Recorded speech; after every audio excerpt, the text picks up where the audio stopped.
When we suppress though, so we suppressed it in the office.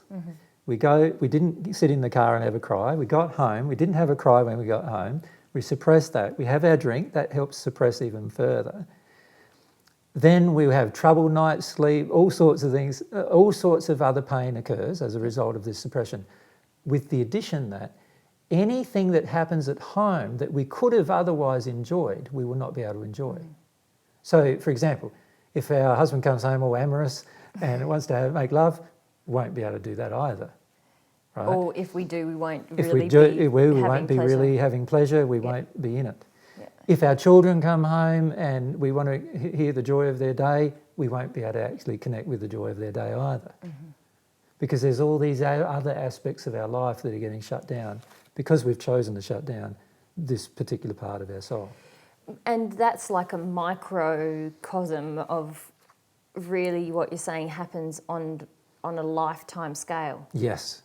So that's you think of every single day, most people get events, the law of attraction brings them events which cause them to feel and experience certain emotions that they don't want to feel. And instead of allowing themselves to feel it, in other words, instead of being humble, they won't allow themselves to feel it, so they suppress. Yeah. Not understanding that suppression is going to cause further damage to their own soul and further damage in their ability to experience joy in the future. Because in that example we gave, a lot of people would say, yeah, well, she had a stressful day at work. Of course, things aren't going to go that great when she gets home. I don't agree. If she had cried before she got home, she would find that things will go great when she gets home. Yeah, exactly. If she released the emotion that the event triggers, the event that she is attracted because of her own emotions, actually, and if she released the emotion the event triggered, by the time she got home, she would be back in a place of joy. And over many years, our continual suppression of, because events are bringing us things to trigger past suppression, and if we continue to suppress, it's like compacting the soul and forming barrier upon barrier over these emotions that we're afraid to feel. And this is a reason why many people, by the time they get to 80 or 90 years of age, are so suppressed. And you can feel how suppressed they are. Most people can feel how suppressed they are. Yeah. It's not like it requires any sensitivity to feel how suppressed they are. They are so suppressed because of a lifetime of suppression, not understanding that every suppression that they engage through their lifetime has caused their soul to shrink and caused the expression of other more positive emotions to also shrink. And so they get to a point where you can't even feel any positive emotions in them anymore. Yeah. Got you. So in the example of the woman who comes home from work, a lot of people might dismiss her bad night as stress, but really we're saying that she's suppressing an aspect of herself that next month when she goes on holiday, she's not even going to experience as much joy as she could have because she's suppressed this thing. And exactly. In 10 years' time at her daughter's wedding, she's still not going to feel as much joy as she could have because she's suppressing. Exactly. And by this time, continually suppressing this. Probably other emotions. Yeah. She would be attracting events that trigger these emotions as well, because God wants us to express them rather than suppress them. Yeah.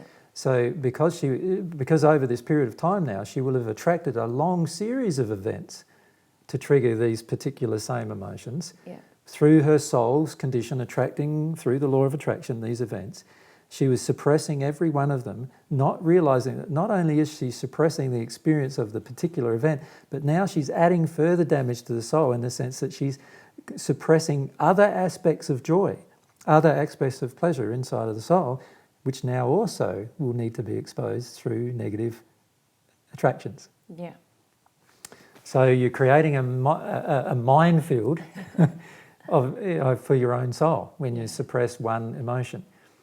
And I feel that if people fully understood what effects it had, they would look at this aspect of suppression and go, well, I'm going to never do that again. Because it is such a powerfully negative thing to do to your own soul, to suppress any emotion.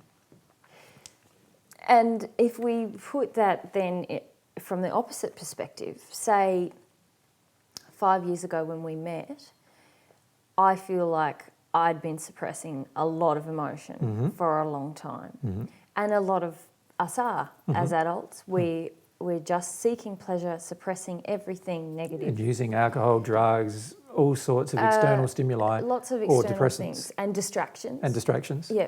Using even time. We keep ourselves busy so we don't have to feel. Yeah. That's another distraction.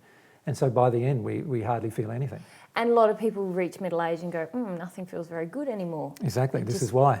Nothing. So what's the possibility for us as adults if we have been suppressing a lot of things and suddenly we connect to just one thing? Does this mean that suddenly our potentials for experiencing joy? The opposite is also the case. Yeah. If I have an allowance of one emotion above all others, then obviously all other emotional experiences will also expand. So this is the positive aspect of this principle of the soul. So if I even, and this is why you find people have sort of an amazing experience of some kind in their 30s, 40s or 50s, that all of a sudden softens them to a heap of other experiences. Yeah. And this is what happens. Their soul is suppressed. One aspect of it sort of breaks out of the suppression. Whoop, through the law of attraction, attracting an event that causes them to enable a desire within them. And all of a sudden, bang, they grab hold of that desire. Now, because they've grabbed hold of that desire and also allowed this emotion above all others, all other emotional experiences expand also expand in their potential. This also means that all other painful emotional experiences that have been suppressed also expand, which also means that there is the potential that they'll have a great experience and then bawl for a week because they've allowed the greater expansion of their soul's experience of all emotion. Is this what happens sometimes people say when they have their first child and suddenly there's this expansion of joy and it's so emotional and suddenly they feel all these other things? And suddenly they start crying every day, sometimes in joy, sometimes in pain, and half the time they don't even know why they're crying. And people call it depression. And depression can be the suppression of emotion. But when a person's crying all the time, and it's not as a result of suppression, but rather a result of allowance, then you'll actually feel like the expansion of the soul is occurring. Yeah. And they feel softer rather than they someone feel softer who feels rather than harder. Depressed feels quite distant from themselves often. Well, the person who's depressed is actually suppressing rage. So the major emotion you feel from a person who's depressed generally is the rage that's underneath the suppression. And the reality is that a person who's depressed or getting depressed a lot needs to allow the expression of their rage. Not towards the people they're in a rage with, but going outside and hitting a baseball bat against a bag or something and yelling and screaming and swearing until it's all out of them. And then they'll connect to some of their fear and sadness that's underneath that. But if they suppress the emotion of rage, they go into depression. Now, it's clinically accepted that depression is a state where you can't even feel anything. You can't feel touch, sensation, sexual pleasure, emotional pleasure, joy. You don't have, and this is a case of full suppression.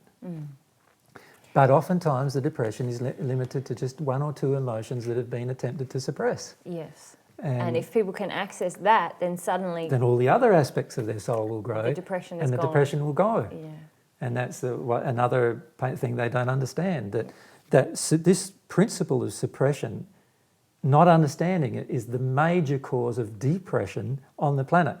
And you can see too that women, I think, are about 3 to 5 times more susceptible to depression than men. So why is that? Because women are more accepting of suppressing rage than men. Men usually allow the experience of their rage, oftentimes in ways that are not very nice,